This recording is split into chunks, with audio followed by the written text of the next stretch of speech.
Nous vous disons bonjour ou peut-être bonsoir partout où vous nous regardez au travers le monde.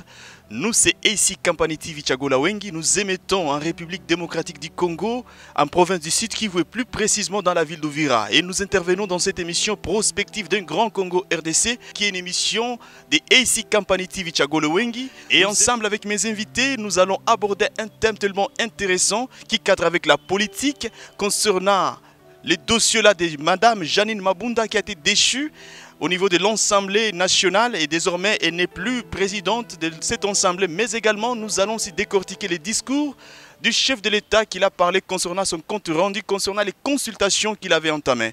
À la présentation de cette émission, je suis Walassa Wabesh Adolphe et dans cette émission, j'aurai trois invités dont monsieur ou maître Yuma François qui est le porte-parole de l'INC au niveau d'Uvira, mais également j'aurai monsieur Nganya Mondo Dieu merci qui est un jeune acteur politique et également j'aurai monsieur Fabien Bika qui est le directeur d'un centre de recherche pour la paix et le développement CRPD. Je vous demande une chose, restez toujours branchés du début jusqu'à la fin et vous ne serez pas déçus.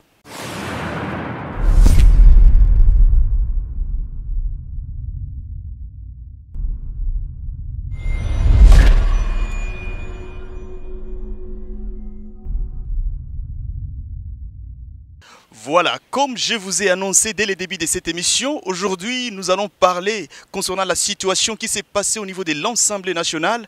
Madame Janine Mabunda a reçu un carton rouge avec son équipe, mais également nous allons aussi toucher un peu concernant les discours du chef de l'État. Et à cela, je commence avec monsieur ou maître François Yuma. Comment vous avez accueilli la situation qui s'est passée à Kinshasa, maître?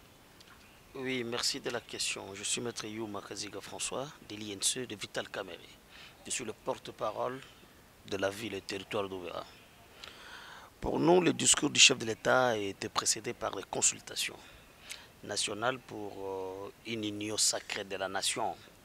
Le chef de l'État, étant le garant de la nation, le chef de l'État étant constitutionnaliste, le chef de l'État étant quelqu'un qui respecte la Constitution, il s'est fouillé aux deux dispositions. Primo, à l'article 68 de la Constitution de la RDC qui parle des institutions.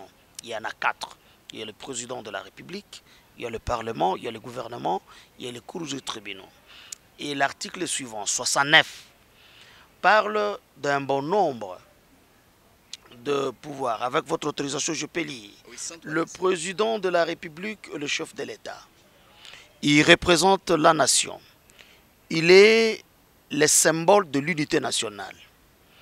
Deuxième alinéa, il veille au respect de la Constitution. Et troisième alinéa, in fine, il assure par son arbitrage le fonctionnement régulier des pouvoirs publics et des institutions, ainsi que de la continuité de l'État.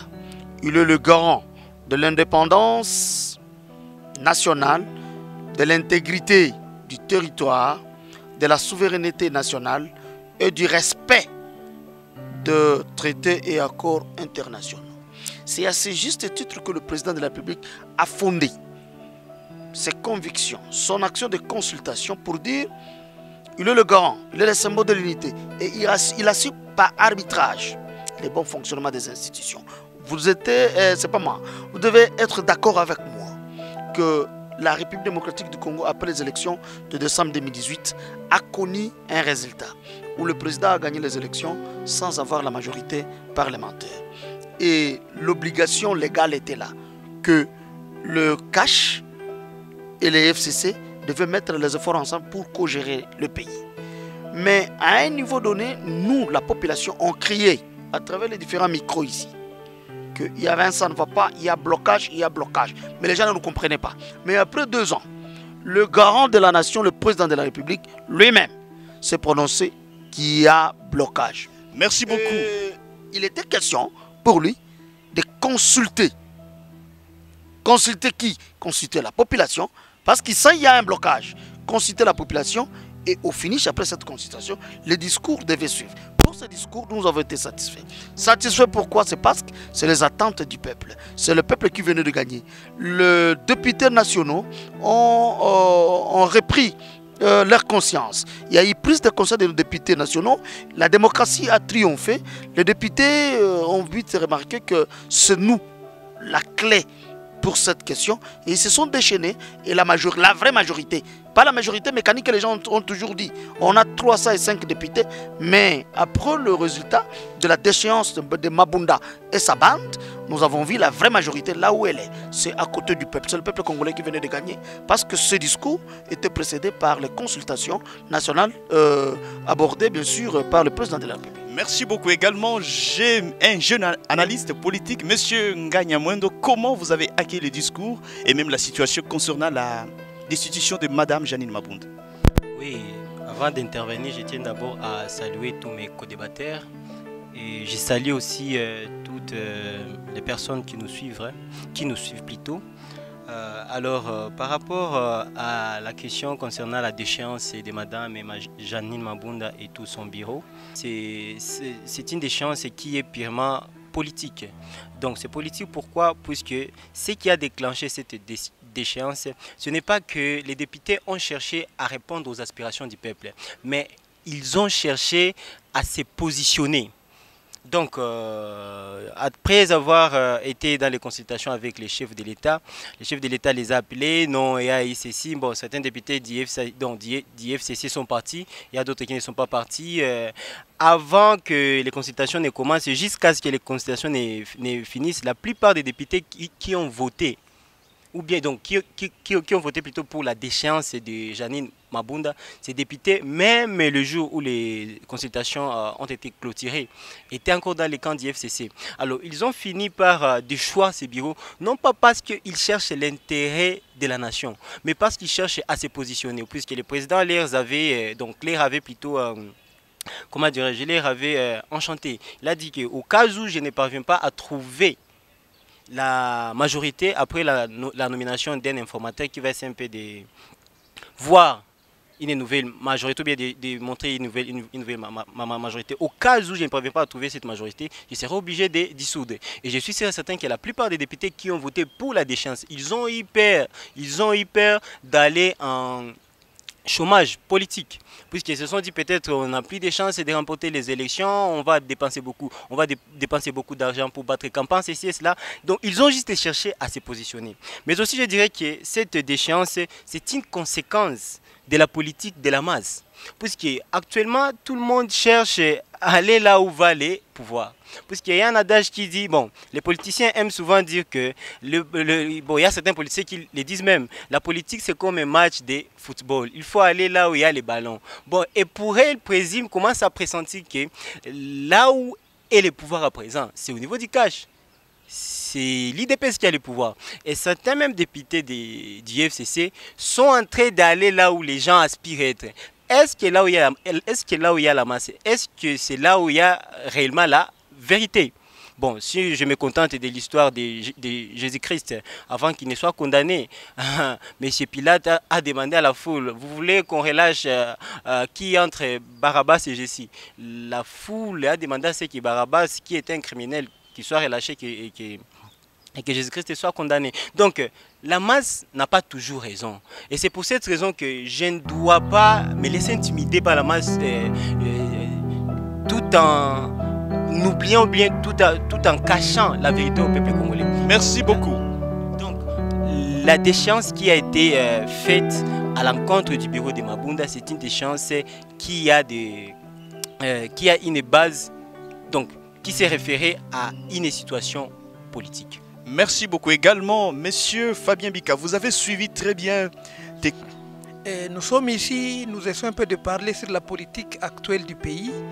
Et lorsque nous sommes là, nous devons être sérieux et à un moment donné, lorsque nous voulons parler sur notre pays, parce que notre devenir en dépend. Et donc, nous ne devons pas être trop partisans que de dire vraiment ce que le peuple attend de nous, comme nous sommes sur ce plateau. Et effectivement, à Kinshasa, il se passe une situation selon laquelle, au bureau de l'Assemblée nationale, il y a eu déchéance du bureau, et il y a Mme Mabunda qui est partie. Et c'est la fait suite à une pétition qui a été lancée par un certain nombre de députés, de toutes les tendances d'ailleurs au Parlement, Cash, FCC, opposition, tout le monde a été derrière cette pétition. Donc, les pétitions, il y en avait plusieurs. Il y en avait pour le président de l'Assemblée, il y en avait pour les deuxièmes vice-présidents, les questeurs. C'est tous les bureaux qui devaient partir. La pétition vient avant le discours du chef de l'État. Le chef de l'État s'était exprimé et il avait promis à la population qu'il reviendrait encore parce qu'il avait annoncé les consultations. Et pendant les consultations, il avait consulté toutes les couches de la population. Et le peuple a parlé. Le président a écouté. Il devait revenir pour rendre compte. Et effectivement prendre aussi les décisions idoines par rapport à ce que la population lui a dit. Et c'est une suite logique, c'est ce que nous avions tous suivi le 6 de ce mois ici, le 6 décembre. Le président a fait le rapport de ce que la population a dit. Donc, ce jour-là, c'est la population qui parlait au travers du chef de l'État. Le peuple a parlé, le président a écouté et il a pris la décision. Il va de soi maintenant que, comme la pétition pour la déchéance du bureau était déjà en cours et que le président, dans son speech, dans son message, avait besoin de la majorité pour bien mener son action politique, son action sociale, il avait besoin de la majorité au Parlement. Les députés, ce sont des hommes. C'est nous la population qui les avons mandatés là-bas. Ils ont compris aussi. Ils ont dit, ok, suivons la voie de la raison. Et la voie de la raison, c'était quoi? C'était de donner au président de la République les moyens possibles dont il avait besoin pour concrétiser son action. Parce que vous êtes sans ignorer que depuis que ce mariage FCC Cash avait été conclu, nous partions de crise en crise. Le président n'avait pas vraiment l'autonomie de mener son action. Parce que d'un côté, il y avait les ministres des Finances qui bloquaient, par exemple, les actions. Il y avait les ministres de l'EPST, par exemple. Lorsque le président prône pour la gratuité de l'enseignement, il y a le ministre de l'EPST qui va à contre-courant. Vous avez vu Tunda Kassende, il fut ministre de la Justice. Il est parti à contre-courant du président de la République. Et ça, c'est trop grave. Et donc, le président a besoin d'un gouvernement qui va travailler, qui va mettre en œuvre son action. Sa politique, la politique sociale du président de la République doit être mise en action par un gouvernement qui est de son côté. C'est pourquoi aujourd'hui l'Union sacrée a droit d'exister. Et par rapport à Mme Mabunda, c'est un fait. Tous nous avons constaté que Mme Mabunda est partie. Eh bien, elle est partie au bon moment. Elle est partie au bon moment parce que le peuple a besoin de respirer. On a été suffoqué pendant plus de 18 ans. Maintenant, c'est le bon moment où la présidence de la République, c'est toute une institution. Le président lui-même, c'est une institution. Est-ce qu'il n'y a pas de blocage? Même un petit de l'école primaire pourra répondre par l'affirmatif. Donc nous avons un seul pays qui s'appelle la République démocratique du Congo et ces blocages étaient comment? Étaient visibles. Le ministre de Finances, quand il y a des sortes de sorties de fonds, vous voyez ce qu'ils font parce qu'ils sont de la majorité. Parce qu'ils sont où ils se clouent, où ils répondent à cette fameuse problématique de l'autorité morale. Autorité morale. Si vous avez votre dictionnaire, vous pouvez ouvrir pour voir si la terminologie existe. Autorité morale. Que ce soit dans le dictionnaire en français, en sciences politiques et administratives, en droit, je n'ai pas vu jusqu'à l'heure qu'il est. Donc nous disons, le pays n'est pas un pays de plateforme, de patrons de partis politiques ou des autorités morales. C'est un pays de Congolais. Pour nous, comme INC, membre de CACH à part entière, nous nous frottons les mains pour le travail abattu par nos députés qui ont cessé d'être agents des autres. Ils ont rentré pour être agents du peuple congolais. C'est la démocratie représentative. Ils agissent au nom et au compte de nous. Et le peuple congolais sont les souverains. Donc pour nous, nous sommes à l'aise et nous saluons la brillante intervention de l'ami de l'autre côté de la barre. Par rapport au succès ou à la réussite que l'informateur pourra réussir, oui, ce qui commence bien, ce qui s'annonce bien pourra finir bien. Ce sont ces mêmes députés-là qui vont dégager la nouvelle majorité. Donc l'informateur, pour moi, va marcher sur une route déjà ouverte. L'informateur, pour moi, ne doit pas forcer la porte qui est grandement ouverte. Donc pour nous, comme les députés se sont manifestés pour balayer, pour se débarrasser de la problématique d'autorité morale, de problématique isme doctrinale pour certaines personnes qui ne veulent pas lâcher le pouvoir. Je suis d'avis que nos autorités iront jusqu'au bout. À l'heure où nous vous parlons, nous venons d'apprendre à travers l'Internet qu'il y a 70 signatures pour celui du Sénat, qui est Alexis Thambwe Mwamba. Donc comprenez que les élus du peuple se ressaisissent parce qu'ils n'ont pas de pays. Ils n'ont pas de pays, ils ont l'UNI qui s'appelle la République démocratique du Congo, qui est notre patrie. Donc en quelque sorte, il y a fissure au niveau de l'FCC? Au niveau de l'FCC, ça se voyait de loin, nous on le disait. Les gens ne nous comprenaient pas. Mais jusqu'à la dernière minute, les gens ont fait le jeu. De quoi? Renouvellement de confiance. La problématique de renouvellement de confiance, c'est un aveu pour le FCC pour dire que nous commençons à soupçonner nos élus. Merci. Donc pour nous, nous disons il y a fissure, le FCC c'est la disparition, le FCC a réussi l'attestation de décès, point barre, il n'existe plus. Monsieur Ngagne, êtes-vous d'accord avec ce que vient de dire Maître Yuma François? Oui, merci pour la question. En tout cas, avant que je ne m'explique, je vais d'abord faire comprendre à nos téléspectateurs que je ne suis pas du FCC. Je suis un acteur politique indépendant. Je n'ai pas de parti pris. Je n'ai aucune obédience. Alors, toutes les analyses que je vais faire sur ce plateau, ce que je cherche en premier lieu, je vais juste faire comprendre à la population congolaise et à la communauté internationale ce qui doit être compris par rapport à tout ce qui se passe au pays.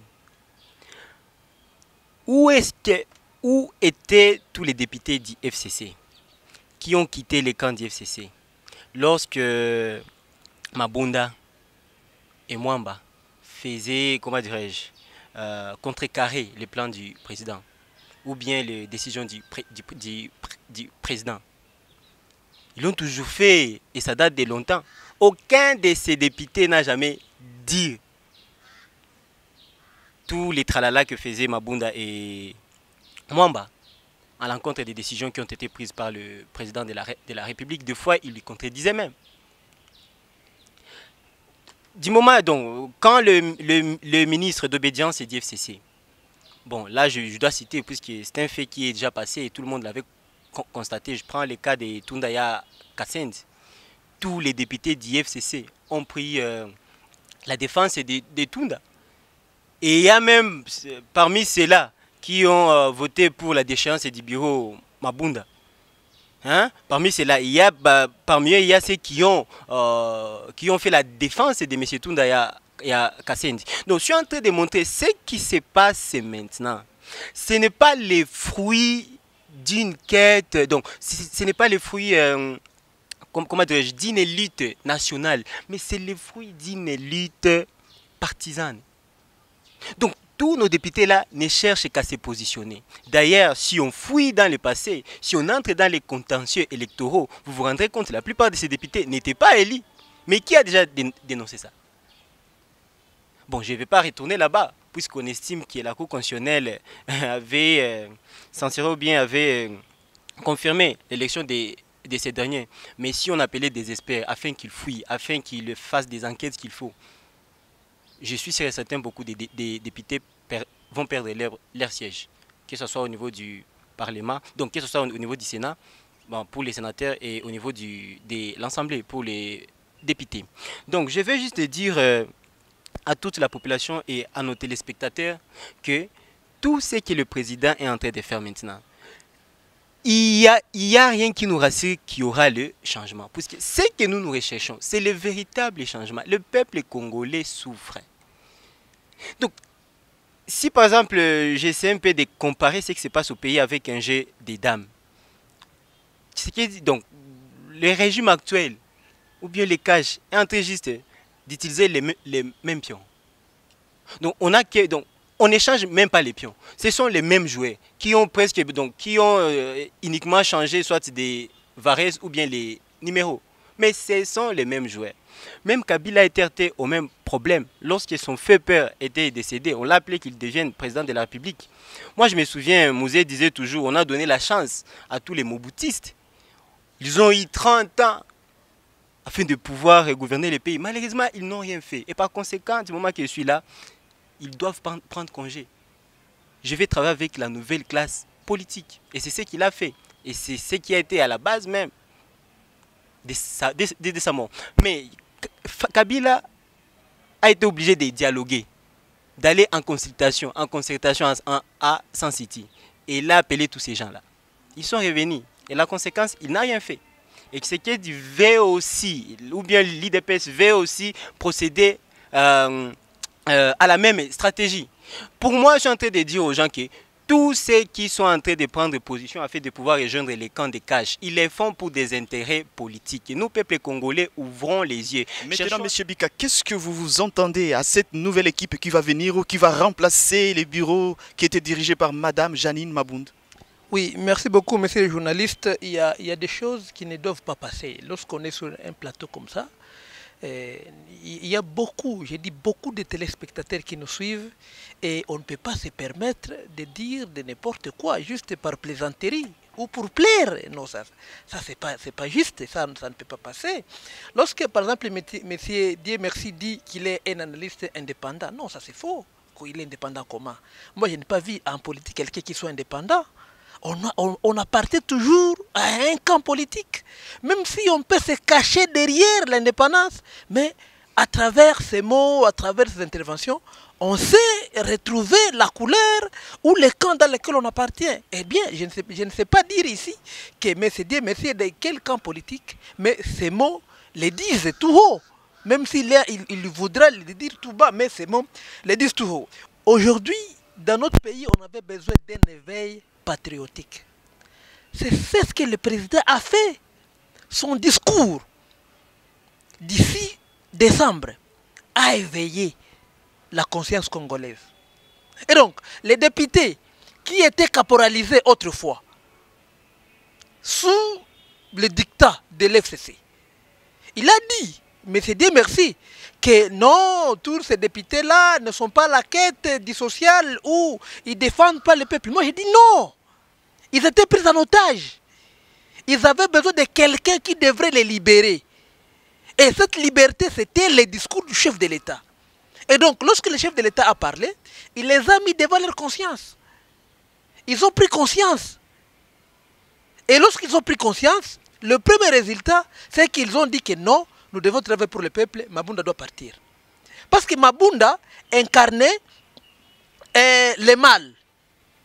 Et donc, lorsque le mal tombe, toutes les conséquences positives commencent aussi à se percevoir à travers la population. Et donc, monsieur Dieu merci, par moment il faut comprendre de là où nous venons et de là où nous allons. Il faut assimiler l'histoire de notre pays. Depuis bien avant son accession à l'indépendance, il faut assimiler. Et donc, la chronologie des événements, moi personnellement, me rassure que non, l'avenir sera meilleur par rapport à là où nous venons, par rapport à de là où nous venons. Moi, j'estime ceci. Et ça, j'ai mis en pratique. Que les mêmes qui ont détruit peuvent être utilisés pour construire. Les mêmes qui ont détruit peuvent construire. Et donc, moi j'estime ceci, que l'action du chef de l'État, aujourd'hui, pour le social, pour la reconstruction du pays, va dans le bon sens quand ce bureau tombe.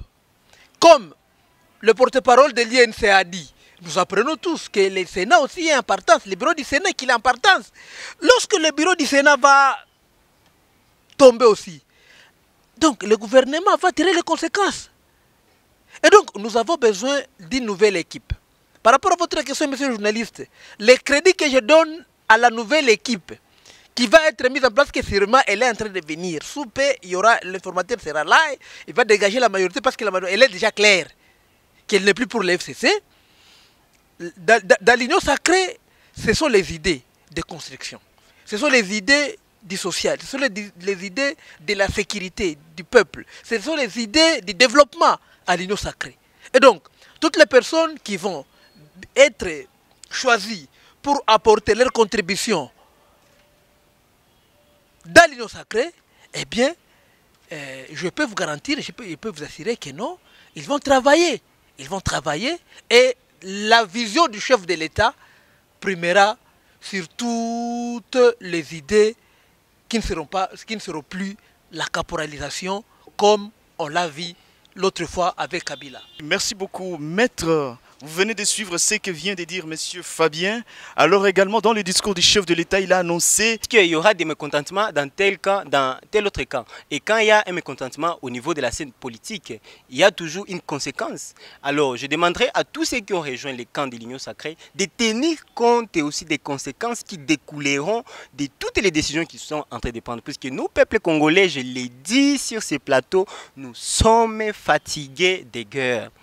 En tout cas, et on les enfants là, bon, au cas où les choses ne vont pas bien, vont envoyer les enfants à l'étranger, c'est cela, vous savez ce qui se passe. Mais nous qui sommes dans les campagnes, nous sommes fatigués des guerres. On en a marre, on a été tellement violés. Nos mamans ont été violées, nos filles ont été violées, nos sœurs ont été violées. En tout cas, on en a marre de ça. En tout cas, qu'ils s'organisent. Tous ceux qui ont rejoint les camps de l'Union sacrée, ils doivent s'arranger à ce que toutes les conséquences politiques qui découleront des décisions qu'ils sont en train de prendre soit bien rassuré afin que le peuple n'en soit pas encore une nouvelle fois victime. Mais aussi quand nous analysons cela économiquement, puisque lorsqu'il y a crise, puisque ce qui est en train de se faire actuellement nous montre que dans les jours qui viennent, il y aura crise, puisqu'il y a mécontentement de la part des cadres du FCC. Et ils ont des leaders, ils ont des gens qui les suivent. Bon, quand on est leader, cela veut dire qu'on a des gens qui te suivent. Et tous ceux qui sont, et quand même si... il y a ceux qui ont quitté les camps du FCC, il y a quand même ceux qui sont restés. Et ceux qui sont restés ont les gens qui les suivent. Ils ont leurs partisans. Alors, si par exemple, ils venaient à se rendre compte que tous leurs intérêts politiques étaient mis en... Comment dirais-je? Si leurs intérêts politiques étaient mis en ruine ou bien couraient un péril, ils vont se mettre à les défendre. Alors, économiquement, qu'est-ce que cela va nous aider? Ça ne va aider à rien. Puisque jusqu'à présent, l'économie du pays n'est pas bonne. Et jusqu'à présent, le blocage, donc l'émergence de notre économie est toujours bloquée. Quand vous regardez ce qui se trame au niveau de la présidence, très récemment, il y a un rapport qui a été donné à ce qui concerne les dépenses qui sont faites au niveau de la présidence. Il y a eu un dépassement exagéré. Alors, quand nous regardons tout ce qui se passe du point de vue économique, jusqu'à présent, l'économie du pays ne marche. Puisqu'il y a un adage qui dit, c'est l'économie qui gère tout. La politique ne peut pas gérer. Donc, c'est l'économie qui doit orienter la politique. Mais si chez nous, c'est la politique qui oriente tout. Et quand la politique n'est pas bonne, par conséquent, l'économie ne sera pas bonne. Donc, tout ce qui s'est fait à présent, rien ne m'a déjà convaincu que ces députés-là cherchent réellement à poursuivre l'intérêt du peuple. Rien ne m'a déjà convaincu. Qu'est-ce qu'ils attendaient tous ces temps pour quitter les camps du FCC? Pourquoi est-ce que lors des premières élections, de la mise en place du bureau de l'Assemblée nationale, ils n'ont pas voté pour... Bati Lukwebo. Mais ils ont refusé de voter Lukwebo. Mais qu'est-ce qui les motivé? Il y a beaucoup de scénarios qui se sont vécus dans ces pays. Et surtout dans ces temps qui viennent de s'écouler. Donc je demande au peuple congolais, à tous nos téléspectateurs et surtout aux dirigeants actuels d'être tellement vigilants. Donc nous ne voulons pas demeurer dans le même système. Puisque les problèmes qu'on a à présent, c'est le système. Il faut que ces systèmes-là soient déboulonnés. Et tous les membres qui font partie de ces systèmes, ou bien qui constituent ces systèmes, doivent quitter la politique. On a besoin d'une nouvelle classe politique afin de bien changer les choses au pays. Merci beaucoup. Alors, pour finir, maître, qu'est-ce qu'il faut pour mettre fin à cette crise et sauver le pays? Pour mettre fin à cette crise et sauver le pays, c'est référent au discours du chef de l'État et de la déchéance de Maman Janine Mabunda et sa bande. Nous nous disons que la nouvelle réqualification, si nous nous défions à la déchéance de Janine Mabunda, la nouvelle réqualification de la majorité parlementaire doit devoir se dégager d'ici là. Là, il n'y a pas de débat. Et vous êtes sans ignorer les quinquennats du président de la République, son Excellence Félix Tshisekedi Tshilombo, n'a que 2 ans. Pendant les 3 ans, comme il a la volonté. Parce que ce qui qualifie le FCC, c'est la mauvaise volonté politique. Et ce qui caractérise le chef de l'État actuel, ou nous cache, c'est la bonne volonté politique. Et la bonne volonté politique ne manque pas de passage. Voici le passage. Parce que la bonne volonté politique est là. Et ici, c'est le moment, c'est l'appel pour nos députés de se ressaisir. Et ils se sont déjà ressaisis. La porte est grandement ouverte. On ne peut pas ouvrir une porte qui est déjà ouverte. Bien qu'elle va être fermée de l'autre côté de là-bas. On veut ce qu'on la ferme. On ne peut plus la fermer parce qu'elle est grandement ouverte. Ils se sont manifestés. Les gens qui disaient hier, ils avaient 305 députés. Aujourd'hui, lors des élections, ils écopent de 200 voix. Sur 483 votants ou députés qui étaient présents dans l'Assemblée nationale. Il disait toujours le cash est minoritaire. Maintenant, maître, qu'est-ce qu'il faut concrètement pour mettre fin à cette crise et sauver le pays? Pour sauver le pays, pour mettre fin à cette crise, c'est de faire foi aux autorités légalement établies. C'est le démarrage de la RDC. Là, nous sommes déjà dans le discours du chef de l'État. C'est le démarrage de la RDC. C'est le début du travail. Nous devons faire confiance. Parce que cette démocratie dont on est en train de parler, sa représentation, sa vraie représentation, se manifeste dans l'Assemblée nationale. C'est au niveau de l'Assemblée nationale où on dégage ce qu'on appelle la majorité. Et c'est référent à la destitution, à la déchéance de Janine Mabunda. Est-ce que le peuple n'a pas gagné? C'est ça la question qu'on peut se poser. Qui a gagné? Est-ce que c'est le FCC qui a gagné ou c'est le peuple qui a gagné? On disait que le cash est minoritaire. Mais après les élections, qui a gagné? Donc nous disons la vraie représentation du peuple se retrouve dans l'Assemblée nationale. Et à travers ces élections, le peuple se sont manifestés indirectement via ses représentants, qui sont les élus du peuple, qui ont les députés nationaux, qui ont repris la conscience. Cette reprise de la conscience, c'est ce que nous saluons. Nous estimons que c'est le démarrage de la RDC. Ce grand éléphant qui était couché sur le sol peut démarrer une seule fois pour toutes. Et le petit pays qui devient premier producteur de l'or, du coltan, qui fabrique ce téléphone ici, des Colombo Tantalita, de l'uranium et autres, vont se taire. Parce qu'au Congo, à l'Est en particulier, on parle de la guerre. Mais nous, on aime parler, nous dans Cash, on aime parler de l'extraction de nos minéraux. Enfin, de nous créer des petites rébellions sans nom ici. Et c'est ça votre mot de la fin. La même question retourne à M. Fabien Bika. Donc, lorsque vous lisez cet article ou cette disposition de la Constitution, vous vous rendez compte du pouvoir du président de la République. Et personne ne peut interdire au président de la République d'user de l'un de ses pouvoirs. Donc, le président n'a menacé personne. Si les députés ont voté pour le départ du bureau Mabunda, donc c'était en âme et conscience et sans pression. Et donc, aujourd'hui, il est encore clair. Je suis content parce que mon ami Dieu merci l'a avoué. Que le pays et que le peuple a été violé, que le peuple a été volé, qu'il y avait corruption. Lui, il a dit. C'est Kabila qui l'a fait. C'est les FCC qui sont l'auteur. Aujourd'hui, le mal du Congo, c'est le FCC. Et donc, pour répondre directement à votre question, la remède, c'est le départ du FCC. Point barre, il n'y en a pas deux. Donc, si le FCC part, toute autre personne qui viendra avec la bonne volonté, eh bien, ça partira. C'est le système, c'est la Kabylie, c'est le système kabiliste. C'est le système kabiliste qui est le mal de ces pays. Ça, moi, je l'ai dit, et je persiste.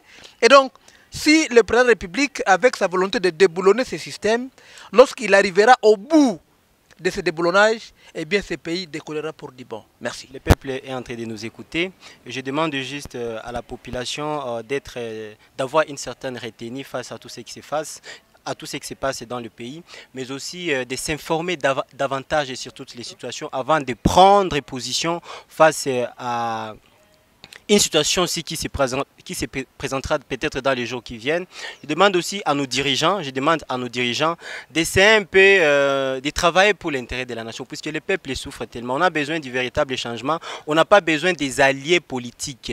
On n'a pas besoin des alliés politiques, mais on a besoin du changement. On a besoin des gens qui vont travailler pour l'intérêt du peuple. Je suis certain que ceux qui ont quitté les camps du FCC pour rejoindre les camps du Cash, tant que ces gens-là ne seront pas, comment dirais-je, tant que le président ne va pas les obliger à travailler pour l'intérêt du peuple, je crois que le système continuera. Et par conséquent, je le demande juste de pouvoir chercher une nouvelle. Donc, une véritable union sacrée, pas une union des politiciens corrompus. Merci. Voilà, nous sommes maintenant à la fin de cette émission et avec mes invités, nous avons parlé concernant la déchéance de la présidente de l'Assemblée nationale, Madame Janine Mabunda avec son équipe, mais également on a décortiqué les discours du chef de l'État, Monsieur Félix Tshisekedi. Et jeté avec Monsieur Nganyamondo, Dieu merci, qui est un jeune acteur politique, mais également de Maître François Youma qui est le porte-parole de l'UNC au niveau d'Uvira, mais également d'un humanitaire, M. Fabien Bika, qui est le directeur d'un centre de recherche pour la paix et le développement CRPD. Et une chose, si vous avez des suggestions ou des réactions, n'hésitez pas à nous contacter via le numéro qui va apparaître au-dessus de cette vidéo, mais également, si vous avez des suggestions également, nous avons un site internet également qui va s'afficher et nous vous disons à la prochaine.